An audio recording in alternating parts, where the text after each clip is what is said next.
20.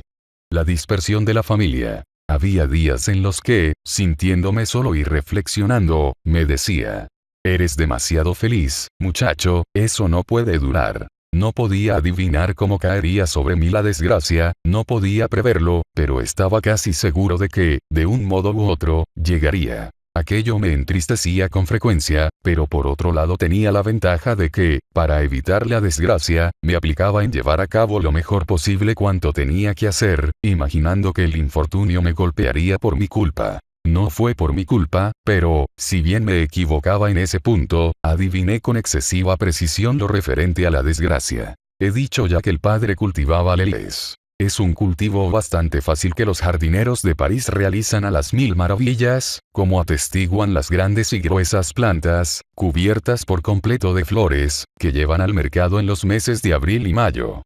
La única habilidad necesaria al hortelano que cultiva lelíes es la que estriba en saber elegir las plantas de flores dobles, pues la moda rechaza las flores simples. Así que, como las semillas que se plantan dan una proporción aproximadamente igual de plantas simples y plantas dobles, interesa mucho conservar tan solo las plantas dobles. Sin ello se podría estar expuesto a cuidar con grandes gastos un 50% de plantas que sería necesario desechar cuando florecieran, es decir, tras un año de cultivo. Esa selección se denomina desimplaje y se lleva a cabo inspeccionando ciertos caracteres de las hojas y del aspecto de las plantas. Pocos jardineros saben practicar la operación del desimplaje e, incluso, se considera un secreto que se conserva en algunas familias.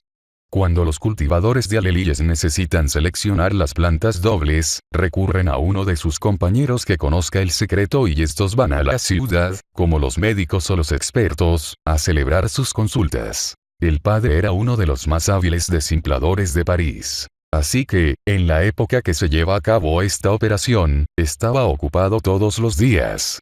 Para nosotros, y sobre todo para Etienne, era una mala época, pues no se visita a un compañero sin beber un litro de vino, a veces dos, y, por lo tanto, cuando había visitado a 2 o 3 jardineros, regresaba a casa con el rostro enrojecido, la voz estropajosa y las manos temblorosas. Etienne no se acostaba nunca sin que él hubiera regresado, aun cuando lo hiciera muy tarde. Entonces, cuando yo estaba despierto, o cuando él me despertaba al llegar, escuchaba desde mi cama su conversación. ¿Por qué no te has acostado? Porque quería saber si necesitabas algo. Así que la señorita policía me vigila. Si no estuviera despierta, ¿con quién hablarías? ¿Quieres comprobar que me porto bien? Bueno. Mira, te apuesto lo que quieras que llego a la puerta de la habitación de los niños sin desviarme de esta hilera de baldosas. Se escuchaba un ruido de pasos inseguros en la cocina, luego se hacía el silencio. ¿Lisa está bien? Sí, duerme. No hagas ruido, por favor. No hago ruido, me porto bien. No tengo más remedio que portarme bien puesto que, ahora, las hijas vigilan a sus padres. ¿Qué ha dicho cuando ha visto que no volví a cenar? Ha mirado tu sitio. Ah. Ha mirado mi sitio. Sí. Muchas veces. ¿Lo ha mirado muchas veces? Bastante. Y luego, sus ojos decían que tú no estabas. Entonces te ha preguntado por qué no estaba y tú le has dicho que había ido a casa de unos amigos. No, no me ha preguntado nada ni le he dicho nada. Ella sabía dónde estabas. Ella lo sabía, ella sabía que, ¿se ha dormido bien? No, solo hace un cuarto de hora que duerme. Quería esperarte. ¿Y tú qué querías? Yo quería que no te viera regresar. Luego, tras unos momentos de silencio. Etienne, eres una buena hija. Escúchame, mañana voy a casa de Louisot. Bueno, pues te juro, ¿lo entiendes? Te juro que volveré a cenar. No quiero que vuelvas a esperarme y que Lisa se duerma inquieta. Pero las promesas, los juramentos no siempre se cumplían y, en cuanto aceptaba un vaso de vino, no podía regresar pronto. En casa, Lisa era todopoderosa, fuera se olvidaba de ella. Mira, decía, se bebe un vaso sin pensar, porque no se puede desairar a los amigos. El segundo se bebe porque se ha bebido el primero. Y aunque se haya decidido no beber el tercero, beber de sed. Y luego, el vino se te sube a la cabeza. Se sabe que, bebido, se olvidan las penas. No se piensa en los acreedores. Todo parece iluminado por el sol. Se deja la propia piel para pasar por otro mundo, por el mundo en donde se desearía vivir. Y se bebe. Eso es todo. Sin embargo, eso no ocurría con frecuencia. Además, la época del desimplaje no dura mucho y cuando la época había pasado, el padre, sin motivos ya, no volvía a salir. No era hombre que fuera a la taberna solo o por pereza, para perder el tiempo. Terminada la época de los alelíes, preparábamos otras plantas, pues la regla dice que un hortelano no debe tener en su huerto un solo lugar libre. En cuanto vende sus plantas, otras deben reemplazarlas. El arte, para un jardinero que trabaja para la venta, es llevar sus flores al mercado cuando puede obtener por ellas el precio más alto. Y eso ocurre en las grandes fiestas del año. San Pedro, Santa María, San Luis, pues el considerable número de quienes se llaman Pedro, María, Luis o Luisa hace, en consecuencia, considerable el número de tiestos o de ramos que se venden esos días, destinándolos a desear buena fiesta a un pariente o amigo. Todo el mundo sabe que, la víspera de esas fiestas, las calles de París están llenas de flores, no solo en las tiendas o mercados, sino también en las aceras, en las esquinas, en las escaleras de las casas, en todas partes donde pueda levantarse un puesto. El padre Aquín, tras la época de los alelíes, trabajaba con vistas a las grandes fiestas de los meses de julio y agosto, sobre todo de agosto en el que se celebran Santa María y San Luis, y preparábamos por ello miles de grandes margaritas, de fucsias, de adelfas, tantas como podían contener nuestros bastidores e invernaderos. Era preciso que todas aquellas plantas florecieran el día previsto, ni antes, pues estarían pasadas el día de la venta, ni después, pues todavía no tendrían flores. Se comprenderá que eso exija un cierto talento, pues no somos dueños del sol ni del tiempo más o menos bueno. El padre Aquín era un maestro en ese arte y sus plantas nunca llegaban demasiado pronto ni demasiado tarde. Pero cuántos cuidados, cuánto trabajo. A estas alturas de mi relato, estábamos a 5 de agosto, nuestra cosecha se anunciaba excelente y todas nuestras plantas se hallaban a punto. En el jardín, al aire libre, las margaritas mostraban sus corolas prestas a abrirse, y en los invernaderos o bajo los bastidores cuyos cristales habían sido cuidadosamente encalados para tamizar la luz, fucsias y adelfas comenzaban a florecer. Formaban grandes matorrales o pirámides guarnecidas de capullos, que los cubrían de arriba a abajo, la vista era soberbia y, de vez en cuando, veía como el padre se frotaba las manos con satisfacción. La cosecha será buena, decía a sus hijos. Riendo en voz baja calculaba lo que iba a reportarle la venta de todas aquellas flores. Se había trabajado duro para llegar a aquel resultado, sin tomar una sola hora de descanso, ni siquiera el domingo. Sin embargo, como todo estaba en orden y a punto, se decidió que, para premiarnos, iríamos el domingo 5 de agosto a cenar a Arcueil, a casa de uno de los amigos del padre, jardinero también. Capi vendría con nosotros. Trabajaríamos hasta las 3 o las 4 de la tarde y luego, cuando todo hubiera terminado, cerraríamos la puerta con llave, nos marcharíamos alegremente y llegaríamos a Arcueil hacia las 5 o las 6. Luego, después de cenar, regresaríamos enseguida para no acostarnos demasiado tarde y ponernos a trabajar, el lunes por la mañana, frescos y descansados. Así se había decidido y algunos minutos antes de las 4, el padre daba vuelta a la llave en la cerradura de la puerta principal. Todo el mundo en marcha. Dijo alegremente.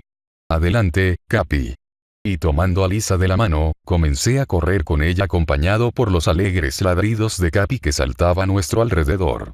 Tal vez creía que nos marchábamos por mucho tiempo, a recorrer los caminos, y prefería eso a quedarse en casa, donde se aburría, pues no siempre podía ocuparme de él, cosa que le gustaba mucho. Íbamos endomingados y soberbios en nuestros hermosos trajes de comer macarrones.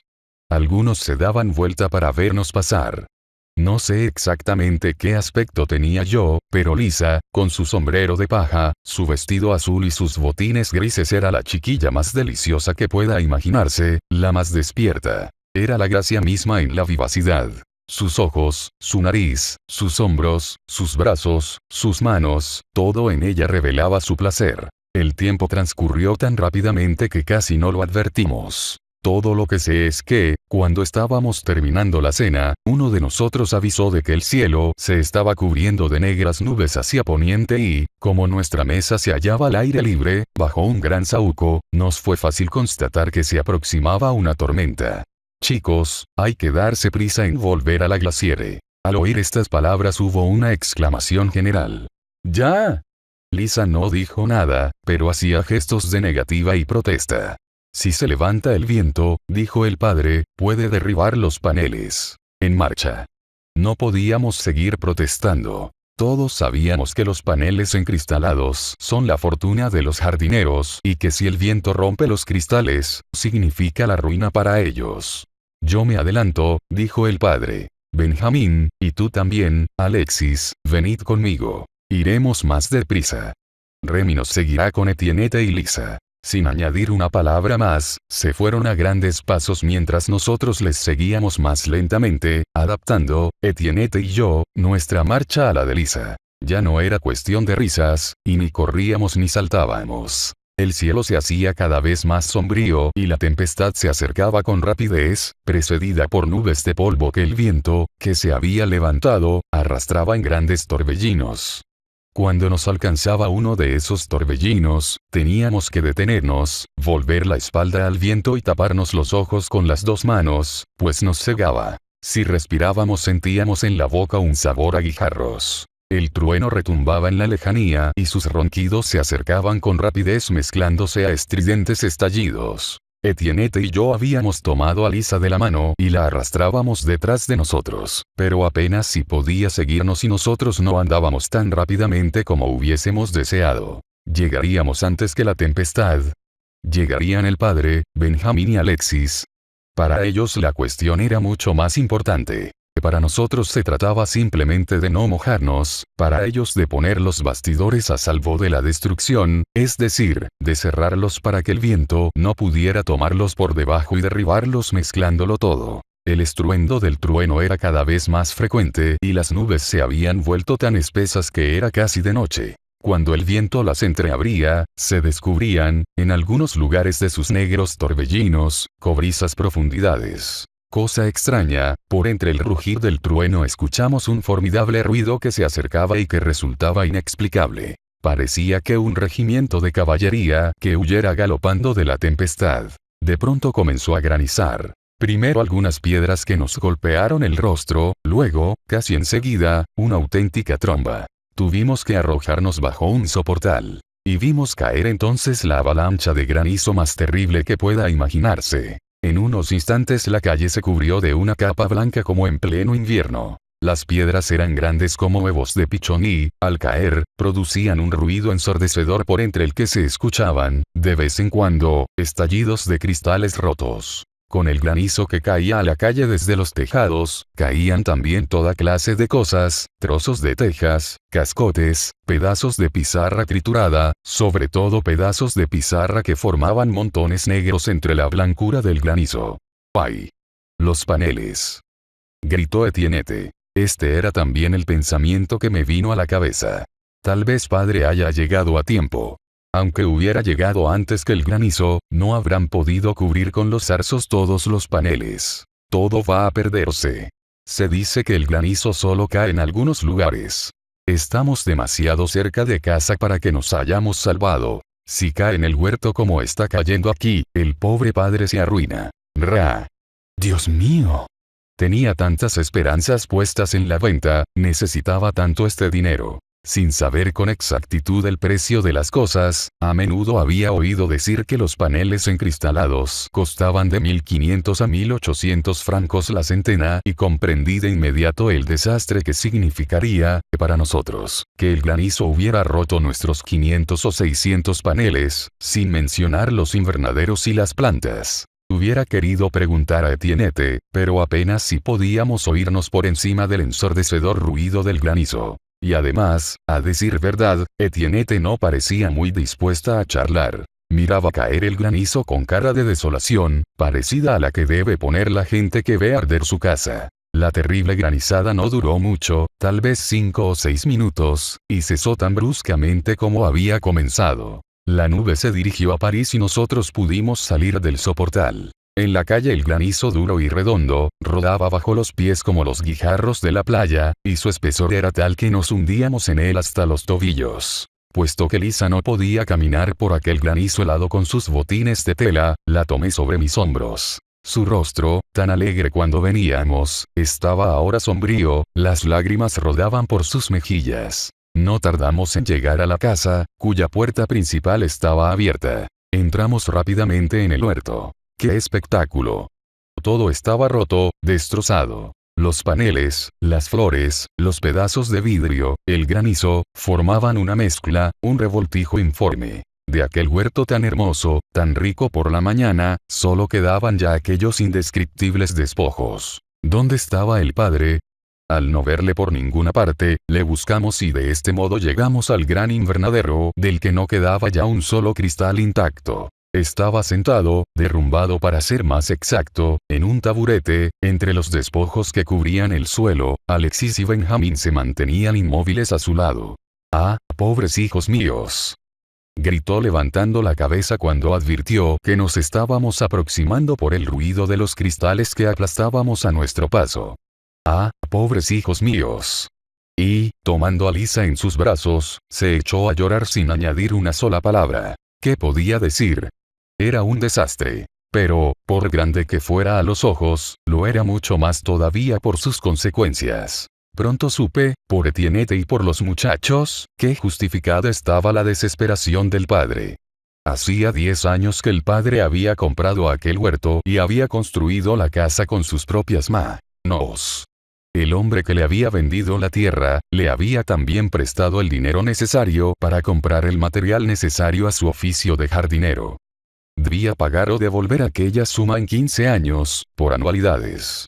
Hasta entonces, el padre había pagado regularmente aquellas anualidades con mucho trabajo y muchas privaciones. Lo que era absolutamente indispensable, puesto que su acreedor solo esperaba una ocasión, es decir, un retraso, para apoderarse del terreno, de la casa, del material, conservando, naturalmente, las 10 anualidades que había recibido ya. Al parecer aquel era su modo de especular, y solo al suponer que, en 15 años, llegaría un momento en el que el padre no podría pagar, había emprendido aquella operación que, sin peligro para él, estaba por el contrario, llena de riesgos para su deudor. Por fin, a causa del granizo, había llegado su día. ¿Qué iba a pasar ahora? No permanecimos mucho tiempo en la incertidumbre y, a la mañana siguiente al día en que el padre debía pagar su anualidad con el producto de la venta de las plantas, vimos entrar en casa a un señor vestido de negro, que no tenía aspecto de ser muy cortés y que nos dio un papel sellado tras escribir algunas palabras en un espacio en blanco. Era un ujier. Y, desde aquel día, vino continuamente, tanto que terminó por saber nuestros nombres. «Buenos días, Remy», decía. «Buenos días, Alexis. ¿Cómo va eso, señorita Etiennette?» Y nos daba su papel sellado, sonriendo, como si fuéramos amigos. «Adiós, muchachos. Váyase al diablo». El padre no se quedaba ya en casa, iba de un extremo a otro de la ciudad. ¿Qué hacía? No lo sé, pues pese a que antaño era muy comunicativo, ahora ya no decía ni una palabra. Iba a casa de hombres de negocios, a los tribunales sin duda. Al pensarlo, yo me sentía aterrorizado. También Vitalis fue llevado a los tribunales y yo sabía lo que había sucedido. Para el padre, el resultado se hizo esperar mucho más tiempo y transcurrió una parte del invierno. Como que, lógicamente, no pudimos reparar nuestros invernaderos y colocar de nuevo cristales en nuestros paneles, cultivábamos en nuestro huerto legumbres y flores que no exigían demasiados cuidados. Nuestra cosecha no sería muy grande, pero siempre sería algo, y además, así trabajábamos. Una tarde el padre regresó más hundido que de costumbre. «Hijos míos», dijo, «es el fin». Quise salir, pues comprendí que iba a suceder algo grave y, como se había dirigido a sus hijos, me pareció que no debía escucharlo. Pero me detuvo con un gesto. «¿Acaso no eres de la familia?», dijo, «y aunque no estés en edad de escuchar lo que debo decir, has sufrido ya lo bastante para comprenderlo. Hijos, voy a dejaros». Todos prorrumpieron en exclamaciones y gritos de dolor. Lisa se arrojó a sus brazos y le besó llorando. «¡Ay! Ya podéis imaginar que no abandono de buena gana a hijos tan buenos como vosotros, a una chiquilla tan querida como Lisa. Y la estrechó contra su corazón. Pero he sido condenado a pagar y, como no tengo dinero, van a venderlo todo y luego, puesto que eso no será bastante, van a meterme en la cárcel por 5 años. Al no poder ganar el dinero pagaré con mi cuerpo, con mi libertad. Todos rompimos a llorar. Sí, es muy triste, dijo, pero no hay que ir contra la ley, y esa es la ley. Al parecer, antaño era todavía más dura, según me ha dicho mi abogado, y cuando un deudor no podía pagar a sus acreedores, esos tenían derecho a destrozar su cuerpo y repartírselo en tantas partes como querían. A mí, simplemente, me encierran en la cárcel. Sin duda lo harán dentro de pocos días y estaré en ella durante 5 años. ¿Qué será de vosotros durante todo este tiempo?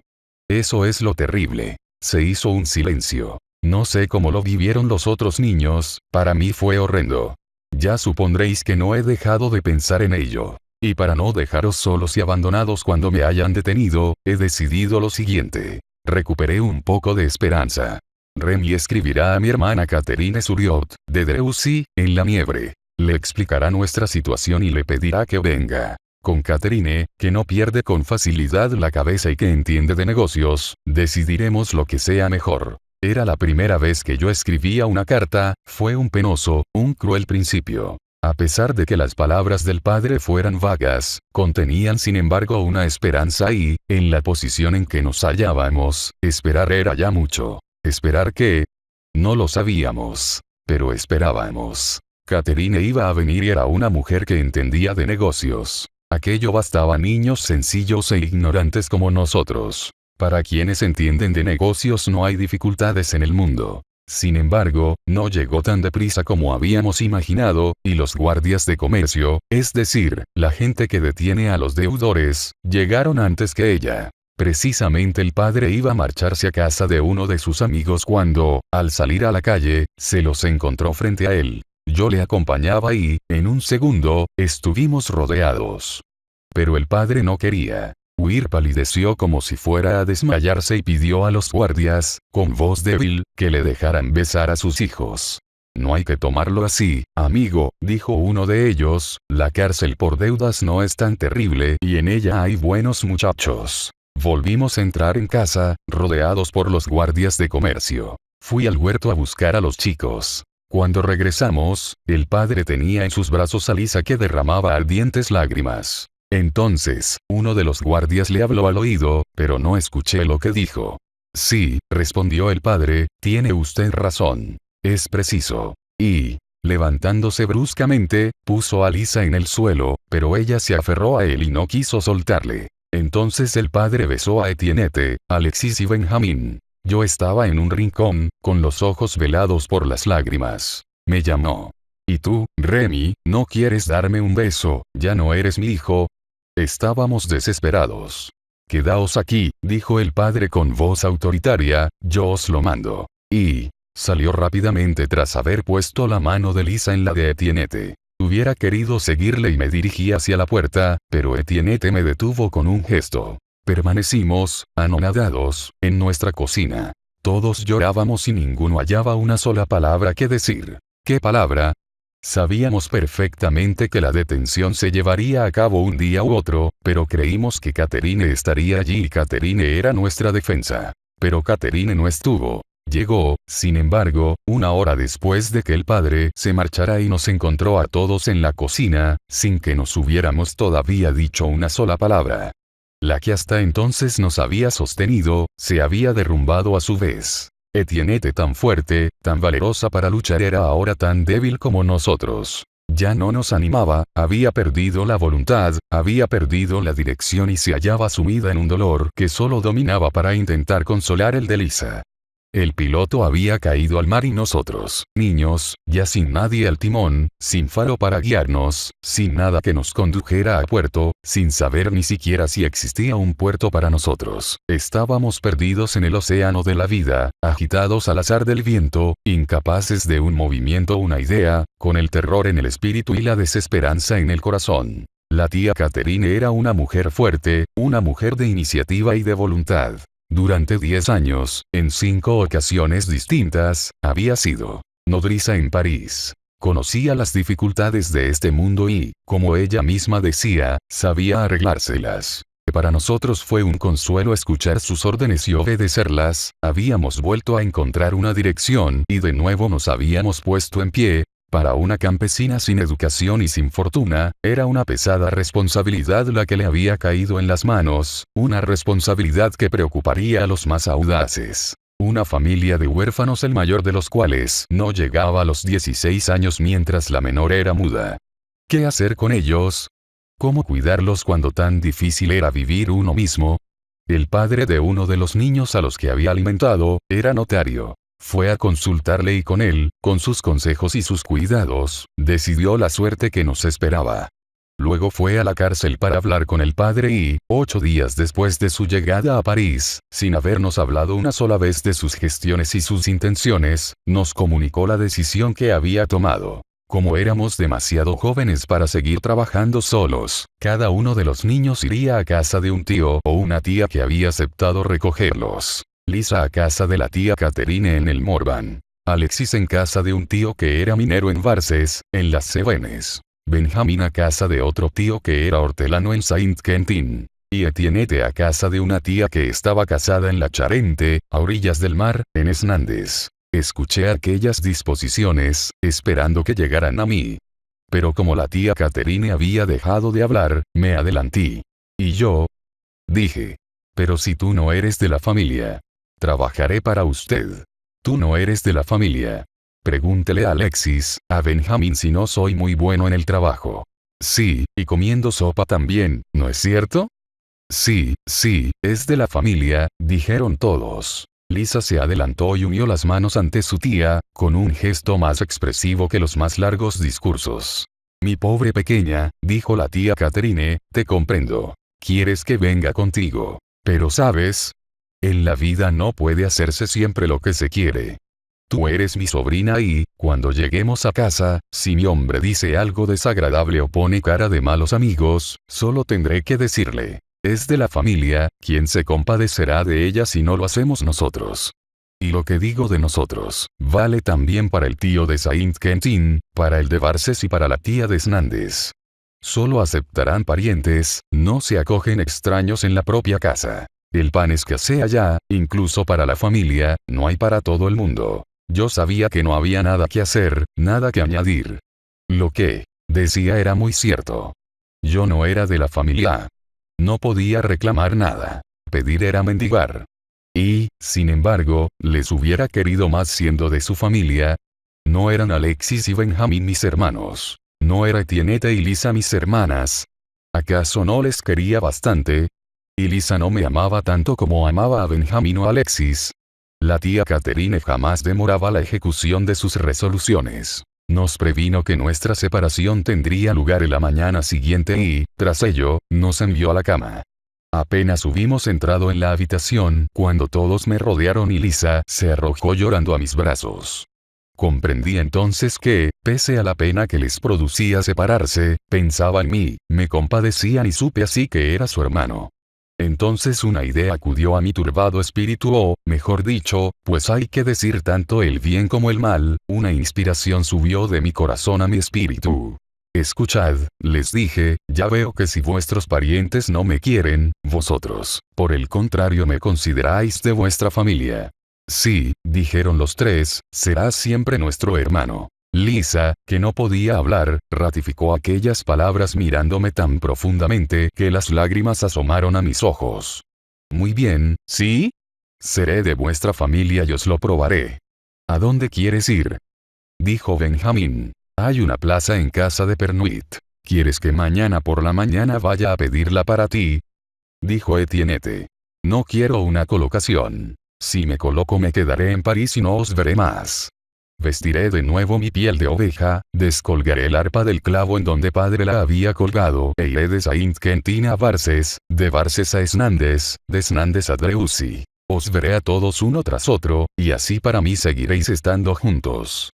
No he olvidado mis canciones y mis melodías. Me ganaré la vida. Por la satisfacción que se leyó en todos los rostros, vi que mi idea cumplía sus propios deseos y, en mi pesadumbre, me sentí muy feliz. Hablamos largo tiempo de nuestro proyecto, de nuestra separación, de nuestros encuentros, del pasado y del porvenir.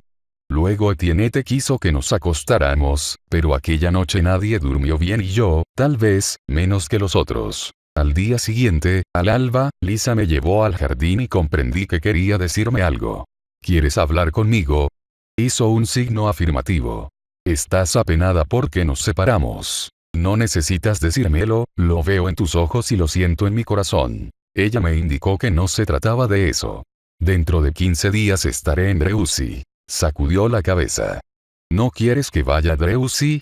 Por lo general, para comprenderme, yo procedía por medio de interrogaciones y ella respondía con un signo afirmativo o negativo. Me dijo que quería verme en Dreuzy. Pero, señalando la mano 3 direcciones distintas, me hizo comprender que yo debía, antes, visitar a sus hermanos y hermanas.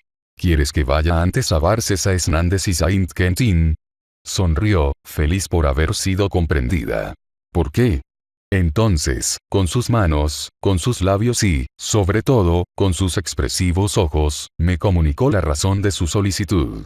Traduzco aquí lo que me explicó.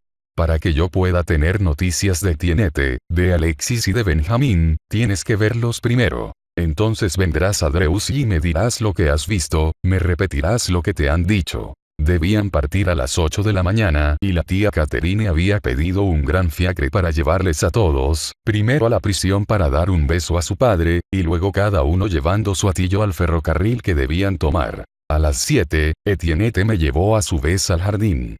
Vamos a separarnos, dijo. Quisiera dejarte un recuerdo, toma eso. Es un estuche de costura. Encontrarás en el hilo, agujas y también mis tijeras, las que me regaló mi padrino. Cuando estés en camino tendrás necesidad de todo eso, pues no estaré yo allí para coserte los botones o remendarte la ropa. Cuando te sirvas de mis tijeras pensarás en nosotros. Mientras Etienne me hablaba, Alexis se paseaba a nuestro alrededor. Cuando la muchacha entró en casa dejándome, conmovido, en el jardín, se acercó a mí. Tengo 2 monedas de 100 sueldos, dijo. Me gustaría que aceptaras una. De los 5, Alexis era el único que tenía apego por el dinero y nosotros nos burlábamos siempre de su avaricia. Acumulaba sueldo tras sueldo y sentía verdadero placer poseyendo monedas de 10 y de 20 sueldos, nuevas, que contaba una y otra vez en su mano, haciéndolas brillar al sol y escuchando su tintineo. Su ofrecimiento me conmovió. Quise negarme, pero insistió y me puso en la mano una hermosa y brillante moneda. Vi, así, que su afecto por mí era mayor que su afecto por su pequeño tesoro. Tampoco Benjamín me olvidó y quiso también hacerme un regalo. Me dio su cuchillo reclamando a cambio un sueldo porque los cuchillos cortan la amistad. El tiempo transcurría deprisa. 1/4 de hora, 5 minutos y nos separaríamos. Pensaría Lisa en mí. Cuando se escuchó el ruido del coche, salió de la habitación de Catherine y me indicó que la siguiera al jardín. Lisa. Llamó tía Catherine. Pero Lisa, sin contestar, prosiguió su camino apresurándose. En los jardines de los floristas y los hortelanos todo se sacrifica a lo útil y no hay lugar para plantas de adorno o fantasía. Sin embargo, en nuestro jardín, había un gran rosal de bengala que no había sido arrancado porque se hallaba en un rincón inútil. Lisa se dirigió al rosal, cortó una rama y luego, volviéndose a mí, dividió en 2 aquella rama, que tenía 2 pequeños capullos a punto de abrirse y me dio uno. ¡Ay! Qué pobre es el lenguaje de los labios si se compara al de los ojos. Qué frías y vacías son las palabras si se comparan a las miradas. Lisa, Lisa. Gritó la tía. Los equipajes estaban ya en el fiacre. Tomé mi arpa y llamé a Capi. Viendo el instrumento y mi antiguo vestido, que no tenía para él nada de terrorífico, saltó de alegría, sin duda comprendiendo que, de nuevo, íbamos a ponernos en camino y que podría saltar, correr libremente, cosa que, para él, era más divertido que permanecer encerrado. Había llegado la hora de las despedidas. La tía Catherine las abrevió. Hizo subir a Etienne, Alexis y Benjamín, y me dijo que pusiera a Lisa en sus rodillas. Luego, como yo permanecía al lado, me rechazó suavemente y cerró la puerta. En marcha, dijo. El coche partió. A través de mis lágrimas, divisé la cabeza de Lisa que, asomándose por la ventanilla abierta, me enviaba un beso con su mano. Luego el coche volvió rápidamente la esquina de la calle y solo vi ya un remolino de polvo. Apoyado en mi arpa, con Capi a mis pies, permanecí mucho tiempo mirando maquinalmente el polvo que, poco a poco, volvía a depositarse en la calle. Un vecino era el encargado de cerrar la casa y guardar las llaves para el propietario. Me sacó de mi anonadamiento y me hizo regresar a la realidad. ¿Quieres quedarte?, me dijo. No, me voy. ¿A dónde vas? Adelante, siempre adelante. Sin duda sintió piedad, pues tendiéndome la mano, me dijo. Si quieres quedarte te tendré a mi lado, pero sin pagarte porque no eres lo bastante fuerte. Tal vez más tarde. Le di las gracias. Como quieras. Lo decía por ti. Buen viaje. Se fue. El coche se había ido. La casa estaba cerrada. Pasé por mi hombro la bandolera de mi arpa. Aquel movimiento, que tantas veces había realizado antaño, despertó la atención de Capi. Se levantó fijando en mi rostro sus ojos brillantes. Vamos, Capi. Había comprendido. Saltó delante de mí ladrando. Aparté los ojos de aquella casa en la que había vivido 2 años, en la que creí vivir siempre, y los dirigí al frente. El sol estaba alto en el horizonte, el cielo era puro, el tiempo cálido. Aquello no se parecía a la noche glacial en la que había caído, agotado por la fatiga, al pie de aquella pared. Aquellos 2 años no habían sido más que un paréntesis. Tenía que emprender de nuevo el camino. Pero había sido un paréntesis benefactor. Me había dado fuerzas. Y más preciosa aún que la fuerza que sentía en mis miembros, era la amistad que llevaba en el corazón. Ya no estaba solo en el mundo. Tenía un fin en la vida. Ser útil y complacer a quienes amaba y a quienes me amaban. Una nueva existencia se abría ante mí. Adelante.